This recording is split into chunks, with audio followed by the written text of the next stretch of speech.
Page layout, আমার home insert দুটি complete. এখন দেখাবো পেজ লেআউট। এই পেজ লেআউটে এই অপশনগুলো আমরা কিভাবে ইউজ করতে পারি দেখুন। মার্জিন, এই মার্জিনে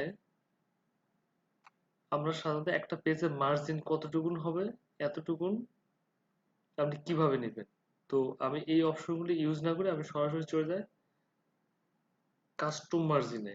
এইখানে দেখুন আপনার একটা পেজের টপ, বটম, লেফট, রাইট, অর্থাৎ কোন পাশে কতটুকুন আপনি মার্জিন দেখাতে চান সেইটা এইখান থেকেও আপনি নিতে পারবেন। দেখুন এইখানে যখন আপনি চেঞ্জ করেন তখন এই প্রিভিউতে আপনার ইফেক্টটা বোঝা যায় আপনি কতটুকুন লেফট, রাইট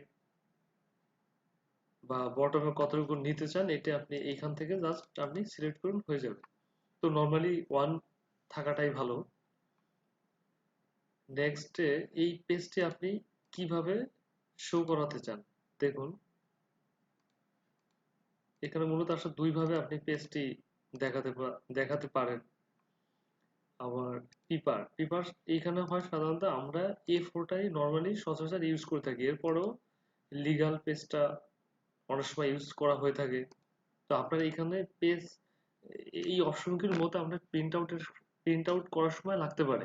যখন আপনি একটা পেজ প্রিন্ট দিবেন তখন আপনাকে কনফার্ম হতে হবে আপনি কি A4 এ প্রিন্ট দিবেন না লিগালে, না কোনো কাস্টম সাইজ আছে যেটা আপনার এইখানে মেনশন করতে হবে। তো এভাবে আপনি এই মার্জিনটা, পেজ সেটআপ, পেজ কি ধরনের পেজ এটি আপনি এখান থেকে সেটআপ করতে পারবেন।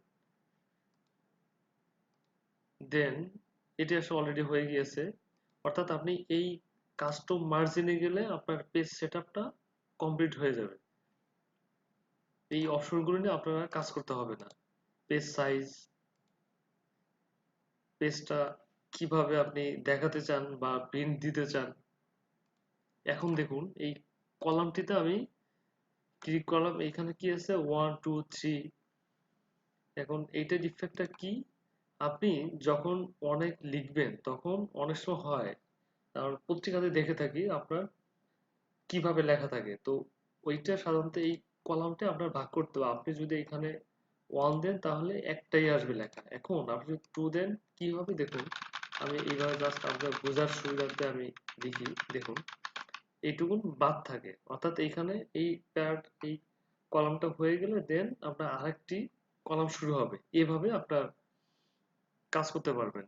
আপনি যখন 3 দিবেন তখন তিনটা ভাগে ভাগ হয়ে যাবে। এখন দেখুন ব্রেক, এইটা আপনি যখন একটা পেজ থেকে হতে পারে নেক্সট পেজে যাবেন বা জোড় বেজোড় এভাবে হতে পারে।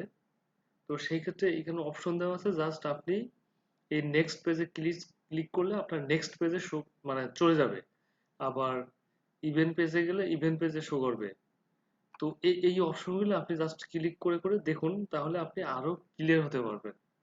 আপনি এক পেজ থেকে আরেক পেজে কিভাবে যেতে চান, বা আপনি যদি হয় এরকম আপনি জোড় বা বেজোড় এভাবে যেতে চান, জাস্ট এই অপশনগুলো আপনি কাজে লাগাতে পারবেন। লাইন নাম্বারিং,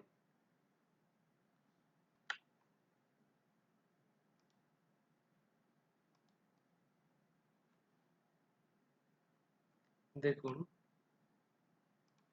ক্লিক করলাম, দেখুন কোনো কিছু লিখবো। দেখুন এটা মূলত আসলে নাম্বারিংটা হয়, এই সিরিয়ালটা মেনটেন করা হয়। এই বাংলা ফন্টে আবার চলে আসছে, আমি সিলেক্ট করে দিই, সেভ। নেক্সট আর আসবে না। এখন দেখাবো পেজ কালার, অর্থাৎ এই পেজটা আপনি কোনো কালার যদি করতে চান সেক্ষেত্রে করতে পারবেন। যেমন কিভাবে দেখুন, আমি জাস্ট দেখুন আপনার এই কালারটি কিভাবে চেঞ্জ হয়। অনেক সময় অনেক কাজে লাগতে পারে আপনাদের এই অপশনগুলো, এই কারণে এখন আলোচনা করা। তো এইভাবে আবার আমি সিলেক্ট করব, কালারটা না করতে চাইলে নো দিব, হয়ে গেল। এখন এখন দেখাবো পেজ বর্ডার। পেজ বর্ডারটি দেখুন, আপনি এই পেজটা একটা কোনো বর্ডার দিতে চান, সেই ক্ষেত্রে আপনাকে পেজ বর্ডারে গিয়ে আপনাকে সিলেক্ট করতে হবে এই বর্ডারটা আপনি কিভাবে দেখাতে চান। দেখুন, এই প্রিভিউতে আপনাকে দেখাবে। জাস্ট এইখানে আপনি ক্লিক করুন, বা কোন স্টাইলটি আপনি দিতে চান এটি সিলেক্ট করুন। দেখুন, এটি আবার কোনো চেঞ্জ হতে পারে। দেখুন, এটি ডিজাইন হতে পারে। দেখুন, চেঞ্জ হচ্ছে। এখন দিয়ে আপনি ওকে দিন, পুরো পেজে এভাবে চলে আসবে। এটি পেজ বর্ডার। আবার আপনি এই বর্ডারে যদি রিমুভ করতে চান সেক্ষেত্রে কি করতে হবে, এই নানে ক্লিক করতে হবে, দেন ওকে, চলে গেল।